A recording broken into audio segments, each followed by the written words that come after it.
அம்மா 5 மினிட்ஸ்ல ஸ்வீட் பண்ணணும். ஈஸியா பண்ணணும். ஹெல்த்தியா பண்ணணும். அப்படி ஏதாவது ரெசிபி சொல்ல பார்க்கலாம்? அது சரி. அதுக்கு நீ பேசாம பக்கத்துல உள்ள கடையிலேயே வாங்கிரு. இரு யோசிச்சு சொல்றேன்.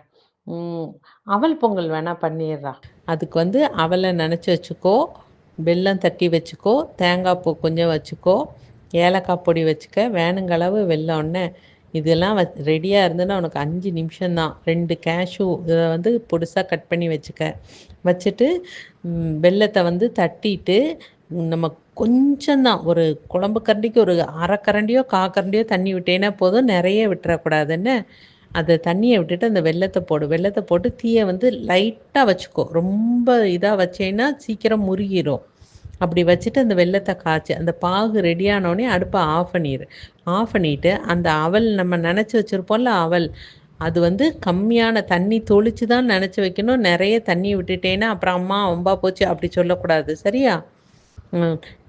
அப்படி லைட்டாக தண்ணியை தொளிச்சு நனைச்சி வச்சுருக்க அவலில் இந்த வெல்லத்தை போடு. போட்டுட்டு தேங்காய் பூவை போடு, ஏலக்காய் பொடியை போடு. ஒரு ஸ்பூன் நெய்யில் வந்து முந்திரி பருப்பை லேசாக வறுத்து அதையும் போடு. போட்டுட்டு லைட்டாக கிண்டி விட்டுட்டேன்னா ஒரு 2 நிமிஷம் அது அந்த வெல்லத்தோடு சேர்ந்துருச்சுன்னா அவல் பொங்கல் ரெடிடா.